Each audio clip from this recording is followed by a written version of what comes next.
maksiat yang pertama kali terjadi di bumi juga karena hasad.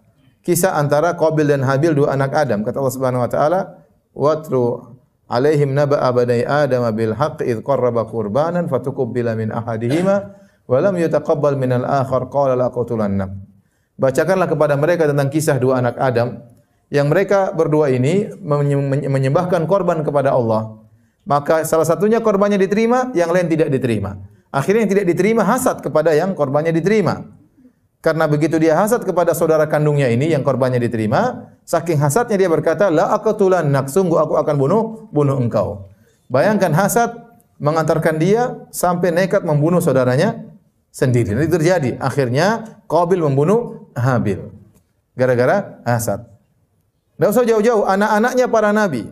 Nabi Yakub alaihissalam punya anak 12, di antaranya Yusuf dan Binyamin. Kemudian 10 saudaranya yang lain, 12 bersaudara dari lain ibu ya. Yusuf dan Binyamin satu ibu, yang 10-nya dari ibu yang berbeda. Akhirnya 10 orang ini hasad kepada Yusuf. Ya. La Yusuf wa akhuhu ahabbu ila abina minna wa nahnu usbah. Sungguh Yusuf dan saudaranya lebih dicintai oleh ayah kita, padahal kita lebih banyak jumlahnya. Mereka hasad kepada saudara kandung sebapak mereka. Akhirnya mereka berkata, "Uqtulu Yusuf, bunuh saja Yusuf." Pertama, awitrahuhu arda yakhlu lakum wajhu abikum, atau usir dia jauh agar tidak dilihat dari bapak kita. Kalau bapak dia sudah jauh, tidak ada di rumah, bapak kita sudah tidak lihat dia, bapak kita akan konsentrasi sayang sama kita. Jadi mereka akhirnya mendolimi saudara kandung mereka.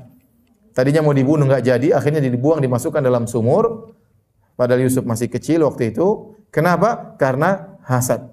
Karena hasad. Jadi hasad ini sangat berbahaya. Ya. Orang kalau sudah hasad, dia nekat melakukan apa saja, yang penting yang dia hasad tadi bisa jatuh bagaimanapun caranya. Apalagi kalau sudah kita katakan hasad dalam masalah jabatan, hasad dalam masalah politik, wah udah ngeri dah. Enggak usah jauh-jauh kita bicara ya, hasad terkadang di antara dai saja bahaya. Kalau sudah ada dai di antara, jauh usah di antara dai, di antara panitia pengajian. Ya ada hasad-hasadan juga, dan itu berbahaya.